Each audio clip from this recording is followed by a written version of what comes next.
And welcome back, footy fans. It's another episode of Donnie's Disposals with another chat, VFL Vantage. And as per usual, joining me to talk all things VFL and VFLW, Mr. Brendan Rhodes. Brendan, now that we've got all our technical difficulties out of the way, good afternoon, sir. And how are you doing?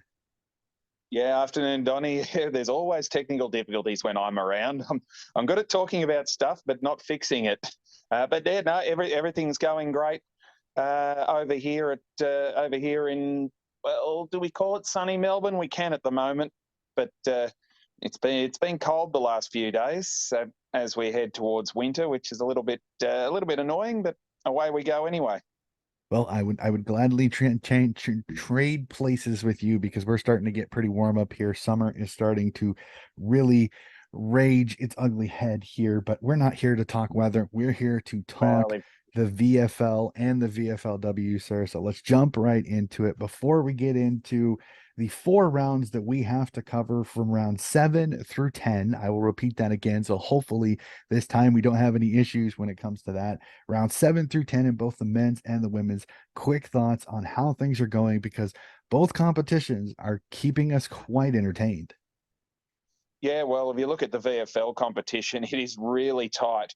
Um, the top three teams are just starting to sneak away. Brisbane Lions remaining undefeated up there on top, 9 wins from 9 games. The Gold Coast Suns gave up a 7-goal lead to lose a couple of weeks ago, which we'll talk about soon. The Box Hill Hawks have only lost the one game, so they're the ones that have snuck out in front. But when you look at what's coming behind them, Werribee, Casey Demons, Williamstown, and GWS, the next four teams, all on 6 wins, with games in hand over some of the teams below them, except for Casey, the reigning premiers, who I'm not worried about in the slightest. And then you've got 1 on 5 being North Melbourne, Richmond and Geelong on 4.5, but they've got a game in hand. And the next group, Southport, Carlton, Port Melbourne, very capable as well. So there's still, even with Collingwood, I'll still say there's, what are we, 10, 11, 12, 13, 14 potentially up to 16 teams capable of making the top 10. Whereas in the VFLW, well, I have never seen a competition this close to the finals. Geelong and Southern Saints on 7 wins, Box Hill and Essendon on 6.5, Port Melbourne and Collingwood on 6, Carlton and Williamstown on 5, Casey and North Melbourne on 4, and Western Bulldogs on 3, who, having won 2 of their last 3 games, now the Bulldogs are up and about and they're beating teams that are in the top 6, which we'll talk about a little bit later on as well. But that's a competition where I would say forget the doggies, unfortunately, but yeah, I would say at least 8 and up to 10 teams can make the finals, and there's only 4 weeks to go. Yeah, it's crazy to think. I love seeing the parity in the women's competition, but we'll start off with the men's because again, as I kind of said, so many teams in this competition. There's so much to get through. So again, like usual, we'll go through it. We'll touch on a few games of the round that we think are definitely worth discussing. So we'll go back to it. We'll jump back a month to round 7 to start off with. The Lions get a scare by the Carlton Blues, but still get the 4-point win, 63-59. Gold Coast give a 20-point win to the defending premiers, Casey Demons, 112-92. Frankston just edge out a still struggling Sydney Swans, 60-57. The Giants get the win by 13, 97-84 over the Footscray Bulldogs. Box Hill with a smashing of the Northern Bull Ants by 57, 108-51. Southport goes to Geelong and gets a nice win by 44, 108-64. Williamstown continues with their winning ways, getting the 24-point win over Collingwood, 68-44. The Kangaroos knock off the Zebras 100-34, a 66-point win, and rounding it out, Werribee continuing its strong form with a 71-53 win over the Essendon Bombers in round 7, and a couple of crackers inside a goal. So my thoughts here, Brendan. Would you say that would you say the Brisbane Lions kind of escaped Carlton with a win, or are we more wanting to talk about the unfortunately horrible form of the Swans as Frankston gets a 3-point win over the Swans.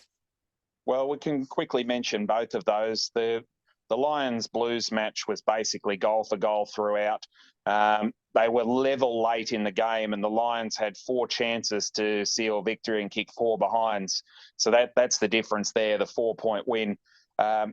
Probably the better team, but they don't have a good record at Icon Park, so they'd be happy to get away with that one with the 4 points.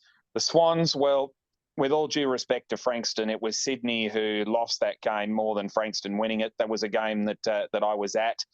And the Swans kicked 7 goals, 15 to Frankston's 9-6. And some of the misses were absolutely horrible, which you've seen at AFL level as well. But well done to Frankston. They're playing some decent footy at the moment. They've been competitive against the top teams. They're beating the teams that they should beat. And yeah, they're going a lot better than some pundits predicted them to do, the Dolphins. So good on them. Gold Coast Suns, the 20-point win over Casey. What a performance that was. That was a game of the highest order up in Queensland. Northern Bull Ants actually kicked the first 4 goals against the Box Hill Hawks in that game. They led 4 goals to nothing at quarter time, but the Hawks then kicked 9 in the second quarter, which turned the match on its head. And that's the difference between, I suppose, the third place team and the third last place team, unfortunately for the Ants.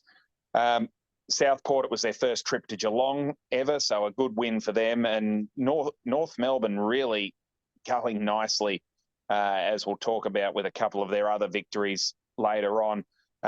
Collingwood hasn't beaten Williamstown at Williamstown since, I think, 1892. So no real surprise that the Seagulls got the points in that one. Awesome. Let's jump to round 8 and some very fascinating results here. We'll start off. Sydney Swans get edged by Williamstown by 33, 67-34. The first draw of the VFL season this year as Richmond and Geelong split 75-75. Gold Coast slip over to Southport and just edge the Sharkies by 2, 76-74.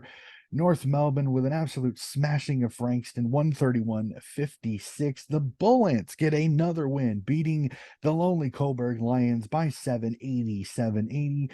Giants just outlast the Collingwood Magpies, 113-111. Brisbane back to their dominant ways, beating Essendon 109-41. The Zebras get on the winners column as they beat Port Melbourne 80-59, and Werribee continues a strong form, 91-57 over the Footscray Bulldogs. And some absolute crackers in this round, Brendan. I mean, do you go with the draw? Do you go with the 2-point win by the Sharkies? Or even giving some love to some lower teams as the Bull Ants survive Coburg by 7? Yeah, well, I actually watched a couple, called one of those games. Start with giving Williamstown its kudos, despite how bad the Sydney Swans are. That is the first time Williamstown has ever beaten South Melbourne/Sydney in 18 games, dating back to 1875 when they first met. When South Melbourne first played Williamstown, they had a draw, I think, in their very first meeting way back when, and the Swans, Bloods, Angels, whatever you wanted to call them over the time, had 18 wins in a row before that result. Richmond came from 13 points down at about the 28-minute mark of the last quarter to get that draw with Geelong, 2 goals, 1 to finish it off. So both teams would feel that it was 2 points gained, but also 2 points lost, because Richmond were clear favourites going in, were expected to win at home, and managed to escape with 2 points, whereas Geelong was the rank underdogs. 2 points is more than than a lot of people expected them to get when they were arriving at Punt Road Oval at the Swinburne Centre, but they'd be disappointed to kick 10-15 compared to 11-9 and to allow Richmond to get those 2 points back. Gold Coast and Southport, very interesting. This was the signs of what might have been going to come the following week.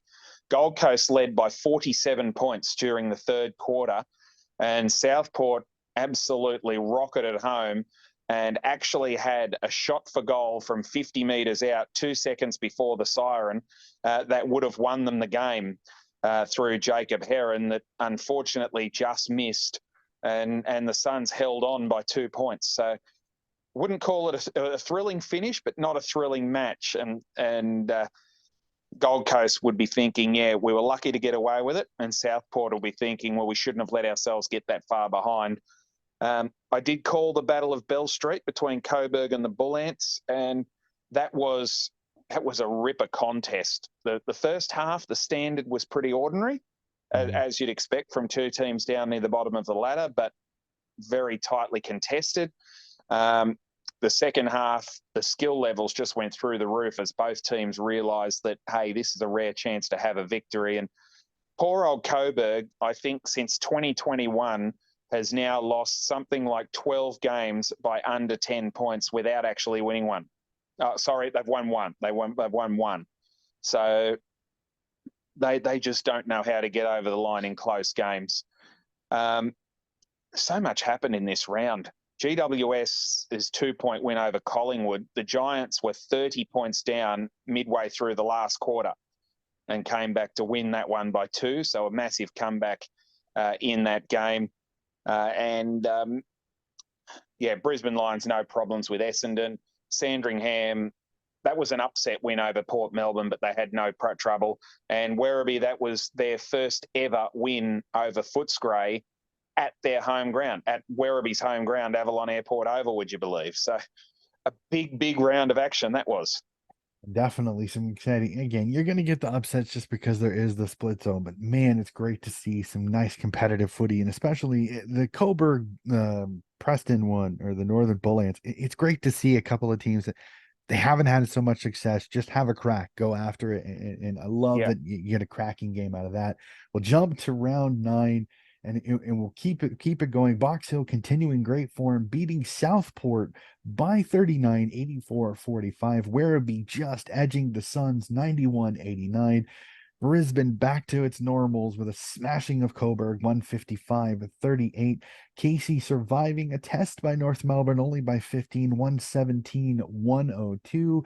Frankston go to Northern and get a win 71-54. Richmond playing another close game, but this time edging it out over Essendon 84-82. Port smashed the Sydney Swans by 63, 118-55. Williamstown with another win 80-60. And the Giants getting the win over the Sandringham Zebras 87-60. A couple of cracking games. I'm crossing my fingers. Game of the round was Werribee Gold Coast, 2-point match. And Gold Coast kicking themselves a little bit with a little bit of errant goal kicking, 13-11 to Werribee's 14-7. Well, remember how I said Gold Coast were 47 points up against Southport the week before and held on by 2? Mm-hmm. On this occasion, the Suns were 42 points up at half time. Oh, and on this occasion, they weren't able to hold on as Werribee came rocking home.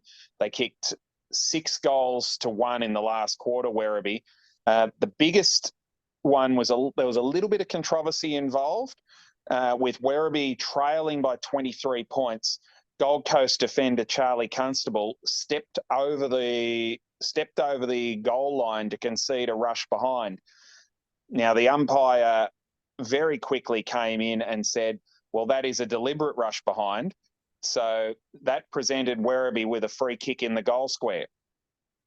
They kicked the goal to cut the margin to 17, and then Constable was penalised again for dissent against the decision. Another goal to Werribee. The margin went from 23 to 11, and the Tigers get up by 2 points. So it obviously played a big role in it. I'm not saying either of the decisions were incorrect, because they weren't, but it was certainly a talking point after that game with Werribee proving their mettle and the Suns going down for the first time this year. Yeah, definitely interesting. I know that's happened before. I'd love to see the footage to tell whether there was pressure or not. Again, sometimes it's fascinating, but I mean, it's the way it goes sometimes. The way it's called, you got to keep your head. Unfortunately, Constable did it. I mean, there's controversy, but unfortunately, I've never seen an umpire change their mind because of a player's descent, unfortunately. So that's Yeah, if you go to vfl.com.au and go back and find the round 9 report that I wrote, it does have a mini match attached mhm. to it. I'm pretty sure you guys can watch them over in the USA. I don't think Yep, there's a blocker on it. yep. I can watch I it. could be you can watch it. So if you go Yep. back and have a look there, it's the mini match usually runs for about 13 or 14 minutes. So you'd be looking at somewhere around about the 12-minute mark, and it clearly shows the incident for the deliberate rush behind, where he and another Gold Coast player were basically just standing on the goal line, and he took a step backwards over the line. I can't recall off the top of my head how close the Werribee defender forward was, but that was where the decision was paid, and yeah, the Tigers get up. But you should be able to go back and have a look at that and let me know what you think via Twitter. Even though it's now a week and a half old, at B Rhodes VFL, anyone can follow us there and keep up to date with everything that's happening in the VFL competition. Um, the game that I commentated on this particular round was the Frankston Bull Ants game. It was the Bull Ants celebrating the 40th anniversary of their 1983 premiership and the 60th anniversary of a 1963 flag. So they had all these great legends back at the club for the day, and unfortunately, Frankston was just far too good. They won by 17, probably could have won by a fair bit more. So a very good result that for Frankston, and one the Bull Ants would be disappointed in. They lost their key player, the Bull Ants, being Brendan Rhodes, the 200-centimetre tall forward. He got a 3-week suspension from the game against Coburg. There was talk that it might have cost him in his chances in the mid-season draft, but he was picked up by Hawthorn last night or this morning your time. So Brandon Ryan from the Northern Bull Ants goes to Hawthorn, and hopefully they use him in the senior team quite regularly, and he doesn't go plying his trade for the Box Hill Hawks when the Bull Ants could very well have used him back in the team once his suspension was over. Richmond came from 30 points down at the 10-minute mark of the last quarter for that 2-point win over Essendon at the MCG. So that was a terrific result for them. And, well, the other game I saw, if you can mention Box Hill having a big win over Southport. Sharks, I think, would call that their most disappointing performance of the season. Puts them right behind the 8 ball to win a top 6 spot later on in the season. And the other game I saw was Port Melbourne and Sydney. And Sydney was competitive early, but then blown out of the water by a much more accomplished team, which was disappointing to see. Yeah, definitely for sure. I tried to catch it, but unfortunately, I may have to go back and I put the mini match on and I tried to move it around, and I don't think I'll have to watch it again. I know it's a little ways away, but I will definitely give that a look for sure and send you my response to it. I'm hoping that it'd be interesting to see how that goes. So we'll jump to it. Round 10, the last round that has completed, since we're up to round 11 here very, very soon this weekend. So we start off, Carlton get the big win over Sydney by 52, 110-58. And as I noticed as I looked there, there's a lot of lopsided games, unfortunately, in this round. Werribee with a big win over Casey by 28, 106-78. Gold Coast smashed the Footscray Bulldogs 142-77. Sandringham smashed the Coburg Lions by 57, 103-46. Brisbane go to Frankston, get a 35-point win, not a smashing, but a decent margin there, 93-58. North Melbourne go to Collingwood and get a 39-point win, 82-43. Geelong with a 13-point win over Port Melbourne, 73-60, and Box Hill with another big win by 47, 105-58. Unfortunately, a lot of lopsided results here. Probably the closest match would be the Geelong Port game with only a 13-point margin. Yeah, that was a tight contest. It was nothing in it all day. Basically, Port led by 3 points at quarter time. Geelong led by 3 points at halftime and by 8 points at three-quarter time before running out with that 13-point win. So it was just a tit for tat game throughout the day. The Cats sort of took control by kicking the first 2 goals of the last quarter, and that was where they got the job done against Port. A very important win for the Cats. They've had a couple of buys in the past month, 2 buys in the past month. So that's why we haven't actually had much to say about them in this chat. But that's a very important win against an in-form opposition for Geelong down at the Cattery. Some of the games that I saw, Sydney, again, very competitive early. They led Carlton at quarter time. They're 9 points down at the main break, but then completely uncompetitive after that, which is this pattern of what's been going on there. With the injuries to the AFL team has really affected the VFL team. They haven't been able to get a side on the ground that's able to play 4 quarters. Werribee and Casey, that was the one you'd call the match of the round. Was 4th versus 5th on the ladder. It was really tight. There was only a goal in it at quarter time in favour of Casey, a goal for Werribee at half time, a goal for Werribee at 3/4 time. But the Tigers kicked 3-6 to 2 points in the last quarter. And yeah, that's the second loss in 3 weeks for the Demons, which is a bit of a surprise. They're really missing Jimmy Munro, their spiritual leader, who's missed the first half of the year with a calf injury. So hopefully he's back in the next couple of weeks, and that'll really make them a better team. Werribee has now beaten Gold Coast and Casey in consecutive weeks at home. They've got themselves to 6-2. We've mentioned on many occasions how they've underachieved in the past couple of years. That might be really clicking for them, and they are a real watch in the second half of the year. No problems for the Suns. That was the first ever VFL game played in Darwin as a curtain raiser to the AFL. Sandringham kicked the last 7 goals of the game after only being up narrowly against Coburg. So the Lions put up a good fight there for 3 quarters. Game I broadcast, the game I commentated, Brisbane Lions against Frankston, 35 points was the biggest margin of the game. So there was only about 3 goals in it for the whole game. Frankston never looked like winning, but they also never looked like being beaten convincingly. And they were, I think, quite satisfied with their efforts against the best team in the competition there. Big win for North Melbourne, moving into the top 8, knocking off Collingwood. They're a good team, North Melbourne. They're a real watch and heading into the second half of the year. And I also commentated Box Hill Hawks versus Essendon, and yeah, in similar style to the Lions and Frankston, Box Hill always in control, but it wasn't until the last quarter that they were able to really put it on the scoreboard and blow them out of the water. Definitely, for sure. So that is going to do it for all of the rounds that have played. Again, 10 rounds played in the men's. We'll jump over to the women's and run through 7 through 10. And again, some fascinating results. I can't wait to chat about this.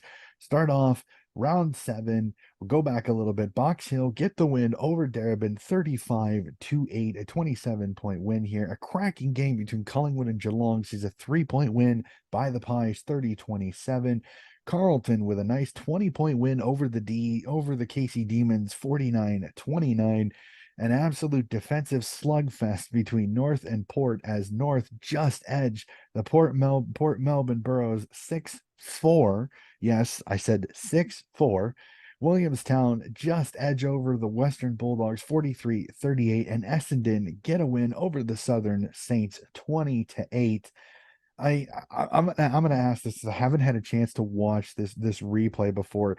Was this just a really good defensive game, or did weather play a factor in this 4-6 North Melbourne game versus Port Melbourne? Weather.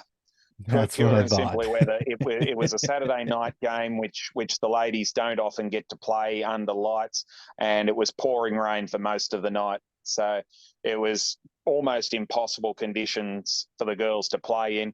The first game in VFLW history, and I believe the first game in VFL history since behinds started being recorded in 1897, that a game has been decided with no goals kicked for the entire game. 0-6 to 0-4.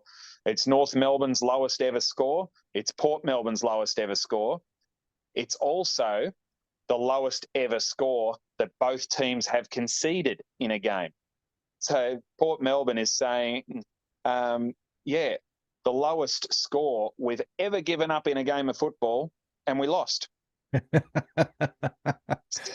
doesn't happen Crazy very stuff. often.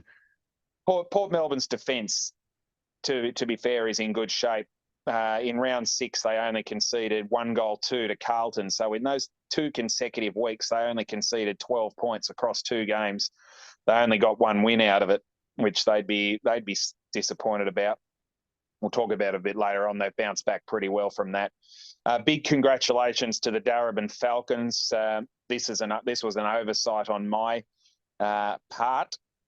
You're trying to catch up on all my stats and records and that. In this game against Box Hill, even though they lost, Darebin became the first VFLW team since the competition was founded in 2016 to play 100 games as a club. Fantastic. And they do have a positive record. I think at that stage it was 52 wins, 47 losses and a draw. So that tells you how good they were back in the early days of the competition. They won in the old competition, the VWFL, and into the VFLW when they won the first 2 flags in 16 and 17. They won 11 premierships in 13 years. Since then, the AFLW has taken over.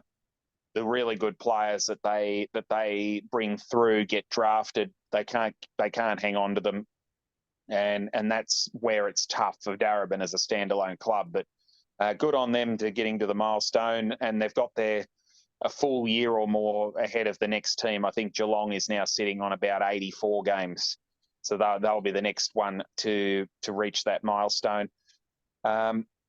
Geelong and Collingwood, that game, as you mentioned, a thriller as well. Nyakot Dojiok kicked a goal for Collingwood just before the 3-quarter time siren, and that put the Magpies 5 points up. In the last quarter, there was 2 rush behinds scored for the entire quarter, both to Geelong. So Collingwood did not score in the last term, but were still able to hold on and win that game by 3 points. An amazing result there. Western Bulldogs lose another close game to Williamstown. I think that's 5 losses this year by single figures for the Bulldogs after being uncompetitive last season. So they're getting a lot closer, and you'll see in the results that are coming in the next couple of weeks how good that is. And Essendon beating the Southern Saints in the second grand final rematch. That was the Bombers' lowest score at the Hangar, at their home ground, the Hangar, and they still managed to get over the line. So good on them. Fantastic. All right, we'll move to round 8 and some interesting results here. Starting off, Carlton with a nice little 36-point win over the Western Bulldogs, 45-9. Essendon go to Box Hill and get a nice little 18-point win, 33-15. The Southern Saints survive Port Melbourne, 25-22, a 3-point win there. Casey Demons go on the road, finally get a win, beating Williamstown by 6, 42-36. Geelong go to Darebin and get a nice little 29-point win, 33-4. And Collingwood with an impressive 10-point win over North Melbourne, 49-39. Some cracking games there, but I mean, I look at it, it's hard not to argue that Southern Saints score a Port Melbourne. Is that got to be game of the round? It was certainly the most important game heading in, and it turned out that way. Once again, a tight contest. Port Melbourne got the lead. They held it right through to half time. They were up by 8 points at half time in a low scoring game. But the Borough were only able to score 1 behind in the entire second half. The Saints kicked 1-6 in that time to get themselves over the line. It was 2 points again to nothing in the last quarter, but this time it was to the team that was in front. So the Saints are not a high-scoring team, but they're also very good at shutting things down in defence, and so that worked well for them. 4-match losing streak, I think it was, the Casey Demons broke with that win over Williamstown. They were in command. Williamstown kicked the last 2 goals to get that one back within a kick. Geelong, the ladder leaders, held Darebin goalless for the second time this year. Uh, Essendon proving that they're still around the mark with that win over Box Hill. And the Western Bulldogs, that would have been their worst performance of the season, losing badly to Carlton in that one. And yeah, Collingwood and North Melbourne, the Roos just dropping off the pace a little bit lately. So they would feel they had to win that one, and they'd be disappointed that they couldn't get over the Magpies. Definitely. Let's jump to round 9 and some absolute cracking results here. Just taking a quick look at it. Collingwood just falling short to the Southern Saints by 5, 18-13. Geelong edging out Essendon 28-26. The Demons get another win, 2 in a row over North Melbourne 34-21. Box Hill just edging over Carlton 29-28. Williamstown surviving Port Melbourne 36-32, and the Western Bulldogs with a 34-point win over the Darebin Falcons 54-20.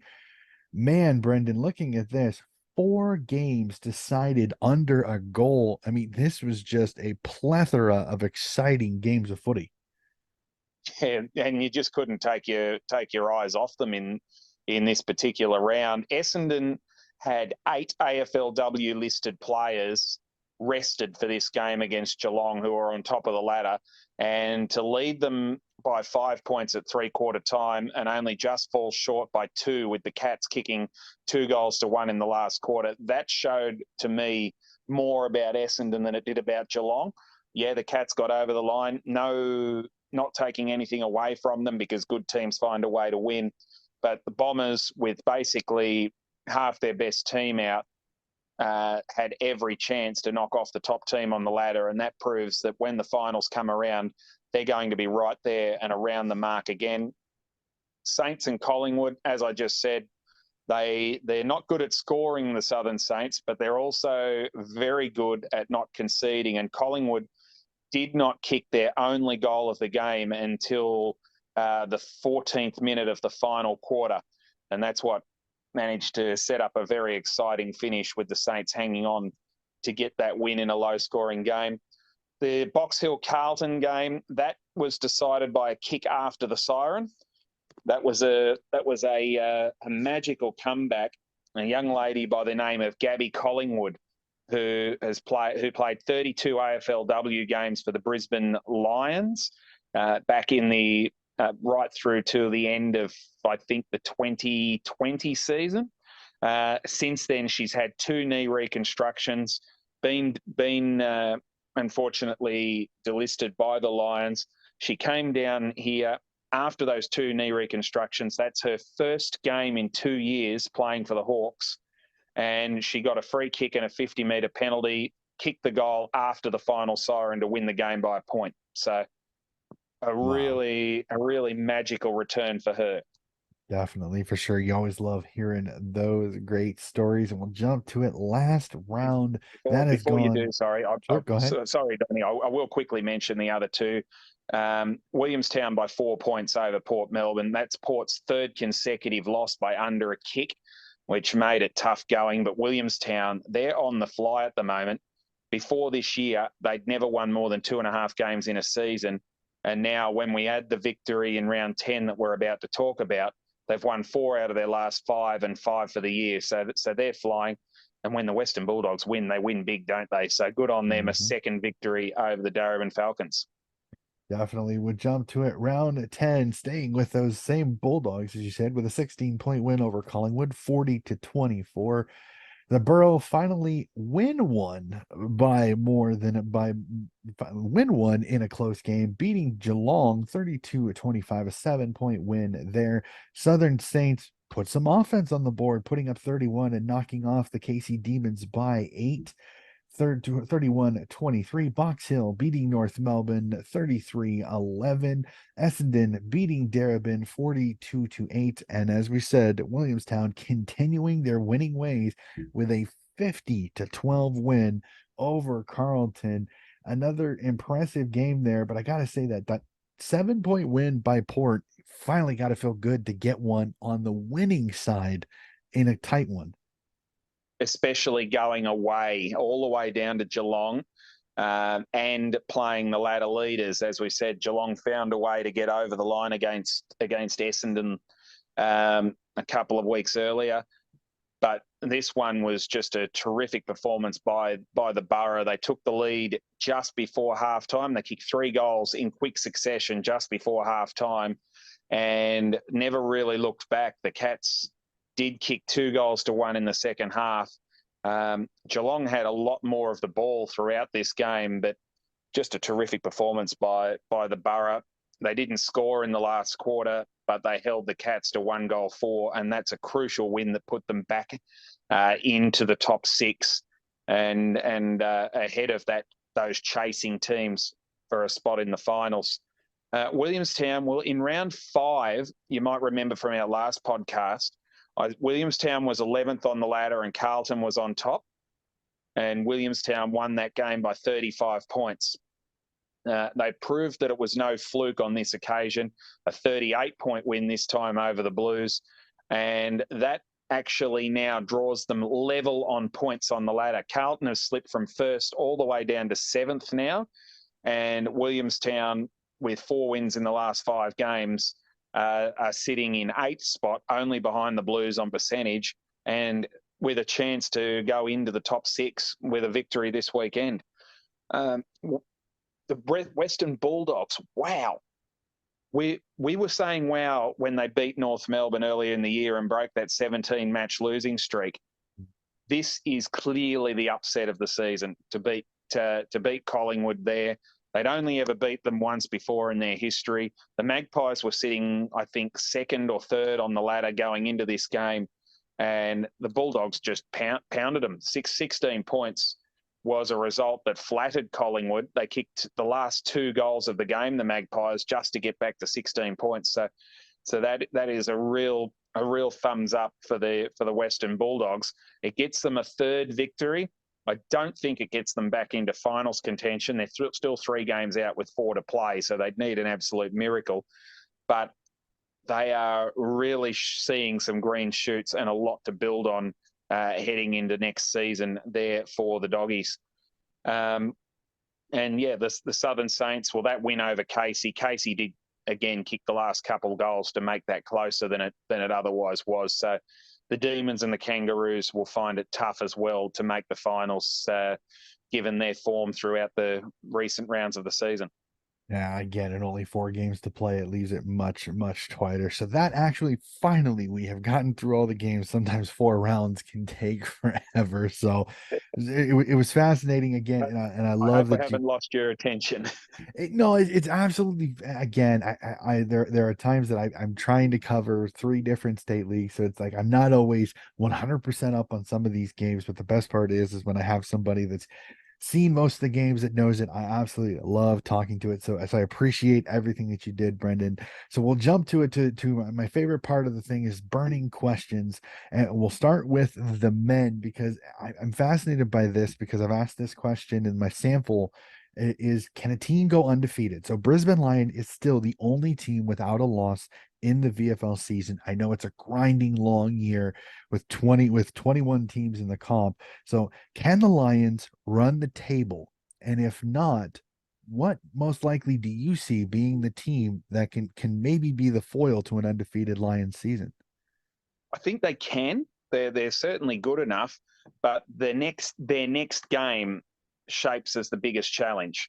They've got the bye this weekend at the Lions, so they have a week off, and then they're coming down here on Saturday, down to Melbourne on Saturday the 10th of June, Box Hill City Oval against the Hawks, who are sitting 3rd on 7 wins and 1 loss.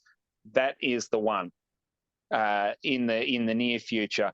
If Brisbane Lions can get over the line and win that one, I'll just scan through Sydney, Sandringham away, Richmond at home, Northern Bullants away, then a bye,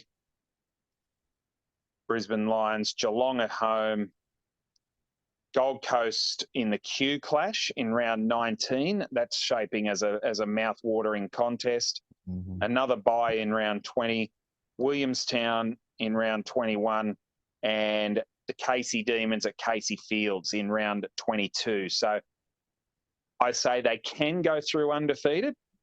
I don't think they will because Box Hill away, Gold Coast away, Casey away. Three of the four teams immediately below them on the ladder. That's the challenge. They'll win all the others. I've got no doubt that they'll win all the others. But if they can go through and win two or even three of those three big ones that I just mentioned, then yeah, you would think that they're going to take a power of beating to win the premiership. Definitely, for sure. So we'll jump to the next one, and I'm fascinated by this. And again, this isn't always easy, but I like this one. Is we are just a round short of halfway through the season, and I know that the ladder is really always messed up just because of the fact every team's got to have 4 buys. It's a long season, but is there a team or teams outside of the finals 10? I believe, correct? Um, Correct. Yes. outside of the finals as we speak, as the ladder hits just around short of halfway, that you think might actually find their way into the finals come the end of the season? Well, I look straight at team number 11, last year's grand finalists, the Southport Sharks, sitting 11th on the ladder, 4 wins and 5 losses. They've been a little bit disappointing compared to their first 2 years in the VFL. They're far too good to be in 11th spot on the ladder, and I have no doubt whatsoever that they will be playing in the finals in the top 10, and quite possibly they're now 2 games behind, plus still got an extra bye behind the top 6 spots. The 6th spot, which is currently held by Williamstown, and the 7th by GWS.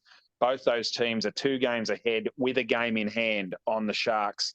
So they're going to need a lot to go right now to make the top 6. But I would be absolutely amazed if they're not at least playing a home wildcard game, which means they're finishing at least 7th or 8th. Carlton is good enough, probably a bit too inconsistent. Same with Port Melbourne.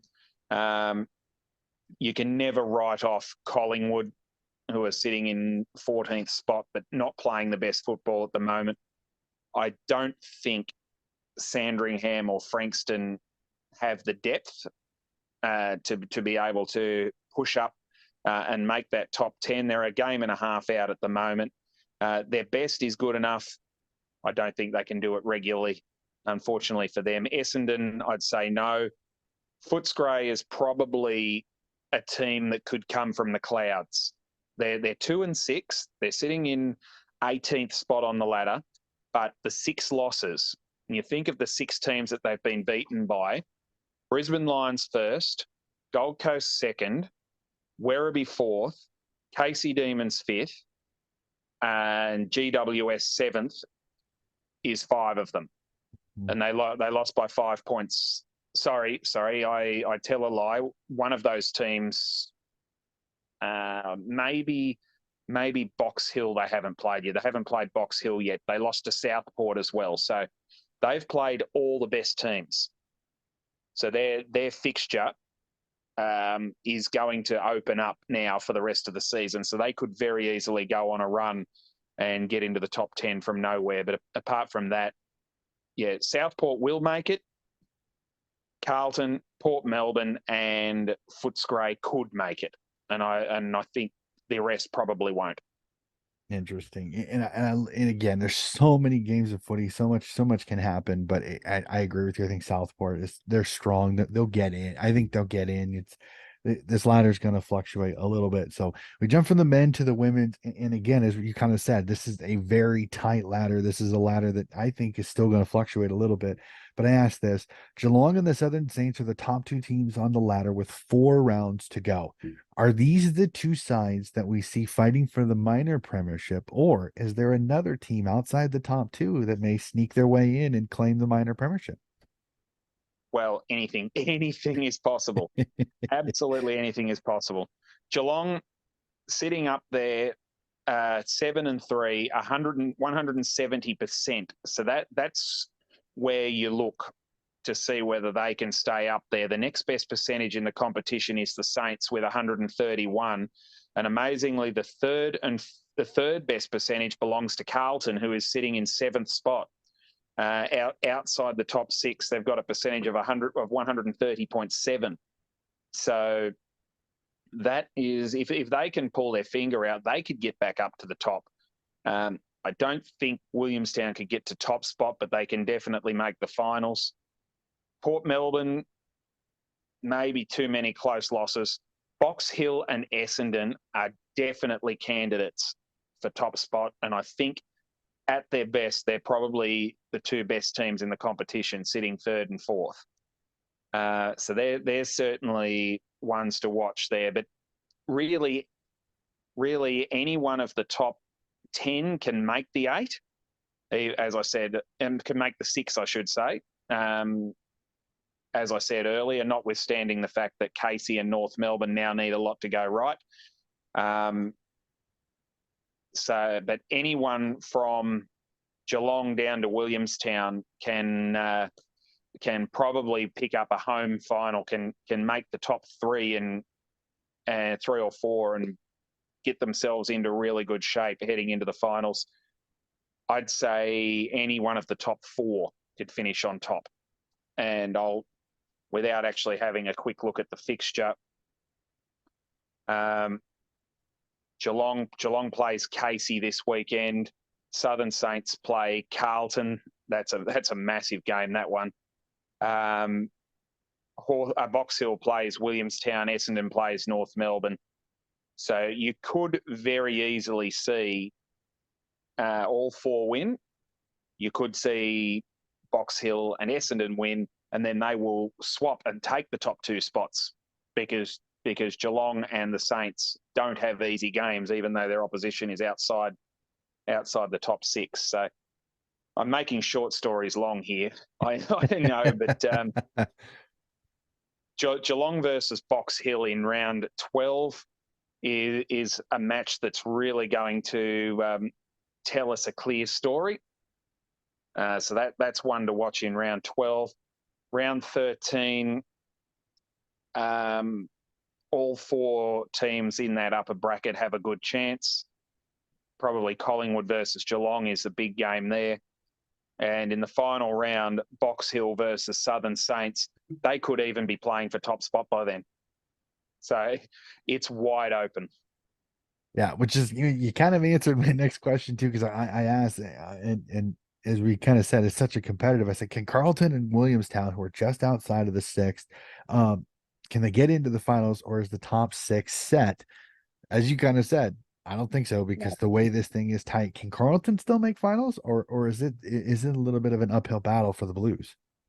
Well, we look at the Blues, as I just said, they play the Saints this week. Mm-hmm. Then Collingwood, Western Bulldogs, and Darebin. So you would expect they'll definitely beat Darebin, so that takes them to 6. They would start strong favourites against the Bulldogs, having already beaten them easily this year. That takes them to 7. I would think they would need to beat one of Collingwood or Southern Saints. If they do that, 8 wins will make the finals. Mm-hmm. As for Williamstown, Box Hill away this week is a big challenge. They should beat the Bulldogs in round 12. They play the Saints in round 13, so that one's a challenge. And then the Cats in round 14. So they've got 3 tough games to come. And again, they're probably going to need to win two or even 3 of them to sneak into the 6. So I'd be leaning against Williamstown making it, but I'm certainly not prepared to rule them out. Mm-hmm. Definitely, for sure. So that's going to do it for my burning questions. And again, I know we usually take a little bit of time, but you want to know what? I have fun. I'm going to give it a crack.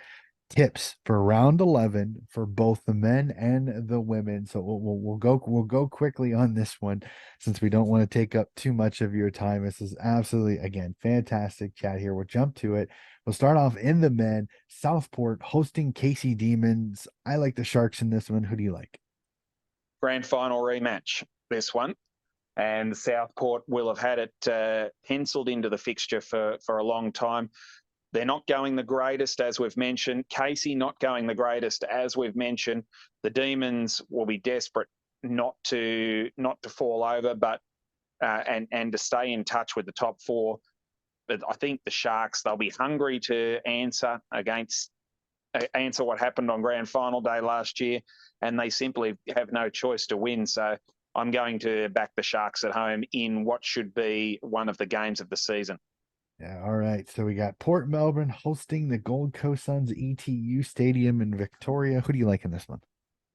Not prepared to say the Borough can't win, but the Suns start clear favourites in this one with their strong list. No players drafted from Port Melbourne, even though Sam Naismith was considered a massive chance. So they've still got their squad intact. I'm backing the Suns to win by around about 3 goals, but Port's certainly capable of an upset. Yeah, I'll go Suns, but I think Port stays in this one. Piranha Park in Victoria is Coburg host Werribee. I like the Tigers in this one just because Coburg, again, struggling a little bit to stay competitive in this. I got the Tigers. Yeah, this is my game for telecast for streaming on Saturday. Looking forward to seeing how the Lions go against a much higher credentialed team, but I expect Werribee to win and win easily. All right, Carlton hosting Frankston at Icon Park in Victoria. Who do you like? Intriguing game, this really intriguing game. Carlton should win. You would think Carlton should win. And the last time these two teams met, Carlton held a 48-point lead at three-quarter time at Frankston early last year, and the Dolphins kicked 9 or 10 goals in the last quarter and beat them. So I think the Blues will have that one tucked away in the memory bank. They'll be hungry to get the victory. They should win, but they're also very inconsistent, which gives Frankston just a little bit of a look in there.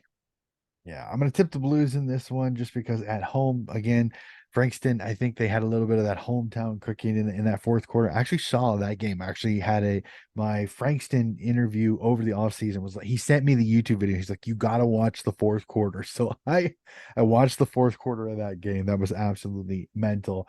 Box City Oval is the Box Hill Hawks host Williamstown. Here it is. Here's your chance for Williamstown to continue to kind of show why they should be there. Who do you like in this one? Once again, if Southport and Casey isn't one of the matches of the season, then this one certainly is. These two teams actually didn't play last year. They were one of the matches that didn't match up, and they have a history. They're not the best of friends, the Box Hill Hawks and the Williamstown Seagulls. So expect there to be a fair bit going on. The Hawks have lost a couple of young guys in the mid-season draft. This morning, Ethan Stanley has gone to Fremantle, and Ryan Marich has gone to West Coast. They played Stanley in particular has been very important for the Hawks this year, so he will be a significant loss. But I'm not sure the Brendan Ryan, the suspension. I'm not sure if that's expired and he can play this week, or if he has to play one more. I'll go and have a quick look at that one just before we sign off. Williamstown were tipped to lose as many as 3 players in that mid-season draft, and they lost none. So, and in history, Williamstown often win at Box Hill, and Box Hill often wins at Williamstown. I'm going to pick the Hawks, but this should be a ripper. And in an addendum to it, if anyone back here in Australia is watching, a huge congratulations to Andrew Talbot, who, if you're watching this game, you'll see him running around in the green shirt, the number 1 umpire, the umpire with number 1 on his back. He officiates game number 236, which makes him the most capped umpire in VFL history. Awesome. That's awesome. You know what? I'll have some fun. We'll do a little bit of separation. I'm gonna tip Williamstown in this one. I think we'll go a little bit with tradition of the road team finding a way to get it done. We'll jump to it. Footscray hosting Geelong at Avalon Airport Oval. I I normally would tip Geelong, but their injury trouble up top makes me think that they've been a little bit hurt there. I'm gonna go with Footscray on this one, just for fun here. Who do you like? Yeah, I like Footscray too. They did lose to Werribee um, a couple of weeks ago on this ground as a home game, but as a rule, they play Avalon Airport Oval very well. Geelong going okay. They had a nice victory last week. Footscray, as we said, down close to the bottom of the ladder. They're coming back from a trip to Darwin and in steamy conditions. That might be an issue for them.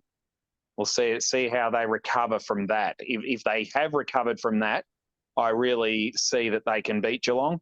But they'll probably want to have a bit of a lead heading into the last quarter because they don't have a good last quarter record. And if they run out of legs, the Cats might just go running over top of them. All right, we'll jump up New South Wales Giants Stadium as the Giants host the Richmond Tigers. And actually, looking at this, I should maybe take a check out this on Saturday. It's a 6:30 p.m. my time starting, so it's kind of a relatively early start time. Who do you like in this one? I like the Giants. It's a tightish game. Mhm. It's seventh versus ninth on the ladder. Uh, Once again, Richmond have a game in hand on well, not on the Giants, but they're a game and a half behind. They've got a game in hand on North Melbourne, who's eighth. But these are the sort of games that they need to be winning if they want to push up to the top six and get that week off in the first week of the finals. I like the Giants. I think they're pretty healthy at the moment. I think they're going all right. They decided not to use either of their mid-season draft picks, so they're pretty happy with how their squad is. And I think they might be a little bit too good for Richmond up there. Yeah, I'm going to go with you on this one. Hometown cooking again. Richmond having a little bit of injuries on the AFL squad. I'll tip Rich on GWS with that one. At the hangar, Essendon host North Melbourne. Uh, this is a tough one for me on this one. What the heck? Hometown cooking. I'll go with Essendon on this one. Who do you like? I'm going to go for North Melbourne. I think the Kangaroos are going really nicely. A terrific victory away to Collingwood last week. I saw Essendon. They're capable. They can put up a challenge. One of their key midfielders, Quinton Narkle, however, the Yeah. former Cat, was drafted by Port Adelaide, so he's on his way to South Australia as we speak, and he's going to be a significant out for the Bombers. So I think North should be too strong here. All righty. And the last but not least, Preston City Oval as the Northern Bull Ants host the Collingwood Magpies. As much as I would love to see the Bull Ants get a win over the Pies in this one, I think Pies just too good. Yeah, I certainly think so. Collingwood very disappointing against North Melbourne. They would be unhappy with that. If they want any chance of playing in the finals, they simply go to Preston and they beat the Bull Ants on Sunday afternoon. And yeah, obviously, I wouldn't be 100% stunned if the Bull Ants won, but I don't think they will. Yeah. And, So wait. just before you duck over to the VFLW, I have confirmed Brandon Ryan does still have one match of a suspension to serve, so he Oh won't be boy. playing against Williamstown for the Box Hill Hawks. All righty. So we jump over to the women's ETU Stadium. Western Bulldogs v Port Melbourne. Who do you like in this one? You've got to give the Bulldogs a chance. I agree. They've won their last two games. They beat Darebin. They've amazing victory over Collingwood last week. Port, they've been involved in, as we've just said, 5 close games in a row, 5 games decided by 7 points or less in a row, which they won the first one, lost the next 3, won the last one. The Bulldogs, we've mentioned how good they are at close games, which is not, unfortunately for them. I'm going for Port Melbourne. It is on Port's home deck, which the Bulldogs are sharing this year. I think Port might just find a way to get over the line and consolidate their spot in the 6. Yeah, I think Port Melbourne keeps their close game streak alive. But I think they get the win here over the Doggies just barely. I think this is a cracking game. Carlton at Icon Park hosting the Southern Saints. Southern Saints defense, I like it a little bit more in this situation. I'm going to go with the Saints on this one. Yeah, I'm leaning towards the Saints as well, but only just because it is obvious. You expect a low-scoring game. The Blues at home, very capable, but yeah, I just think the Saints just that slight rung ahead of them at the moment. All right, we jump to Box Hill City Oval as Box Hill Hawks host the Williamstown Seagulls. Can the goals get a win, or does Box Hill just too strong? I would think that Box Hill should be too strong, but I also didn't think Williamstown would be going as well as they are at the moment. They are riding an absolute wave of confidence at the moment, Williamstown, especially without their two AFLW Swans who are off on a camp at the moment. Pre-season training has started for the AFLW season, so a lot of the AFLW players are not playing anymore. So they're doing it with their locals. And yeah, no, I think that they'll stick with them for quite a while, but the Hawks should just have too much firepower, especially in attack. Yeah, I'm with you on this one, Box Hill, but I think Williamstown keeps in it, but Box Hill just too strong. Geelong and Deakin University hosting the Casey Demons. Demons starting to play a little bit better, but the Cats have been good. I think I'm gonna go with the Cats in this one. Yeah, I'm leaning towards the Cats as well, solely because of where it is down at Deakin University. They did lose their last game there to Collingwood, which they'll be wanting to make amends for. The Demons need to win to stay in finals contention. That's the key. Their season is on the line here, so they'll come out and throw everything at Geelong. And once again, this is how close the competition is. There's none of these games, none of these four games that we've already spoken about, where you think the underdog has got no chance at all of winning the game. Mm-hmm. And Casey's got a big chance, but Geelong at home may be a step too far. All righty, we'll jump to it. Unfortunately, probably the one that we can probably mark down relatively easily. Preston City Oval as Darabin hosts the Collingwood Magpies. As much as I would love to see the Falcons get a win, I just think Collingwood's just going to be too good. Yeah, Collingwood will be too good. They'll win comfortably. Darabin, unfortunately, they were 5-2 halfway through last year. They've now lost 17 matches in a row, and at some stage they'll break through. Mm-hmm. Collingwood is coming off a loss to the Western Bulldogs, and they're not going to let it happen 2 weeks in a row. I'm certain of that. Unfortunately. And then last but not least, at the hangar, Essendon to host North Melbourne. Who do you like in this one? Yeah, Bombers will be far too good in this one. The Kangaroos were good in the first half of the season, but they've really fallen away in the last month or so. They've lost 3 or 4 in a row. They've fallen down to 10th on the ladder, and they're not going to be able to challenge Essendon at the hangar, I don't think. Yeah, I'm with you on this one. I think Essendon just a little bit too strong. So, ladies and gentlemen, that is going to do it for an action-packed, fully packed in VFL Vantage episode. Brendan, as per usual, sir, always a magnificent job. Appreciate it. We got through it. We got through it with all of the technical difficulties we started with. We got through a podcast. Thank you, sir, very, very much.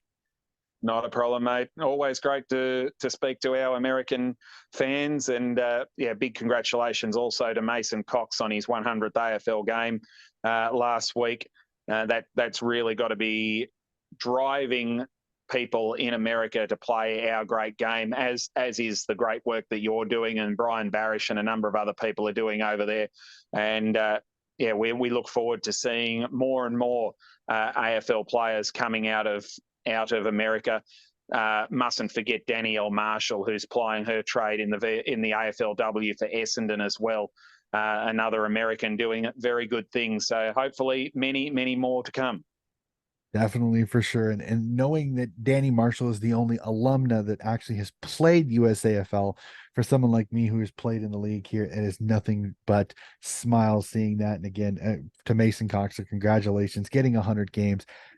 I think Mason, even if you asked him, probably never thought he'd come close to 100 games. So a No. fantastic record there for sure. So, ladies and gentlemen, that is going to do it for our episode of VFL Vantage, covering rounds 7 through 10 here in the VFL. Keep an eye out. We will probably be back to talk the women's finals and 4 more rounds in the men's as well. So keep an eye on it for more footy coverage of AFL, AFLW coming very soon, and of course, VFL, Sandful, and Waffle. That'll do it for you. I've been Coach Donnie. This is another episode of Donnie's Disposals. We will see you again very, very soon.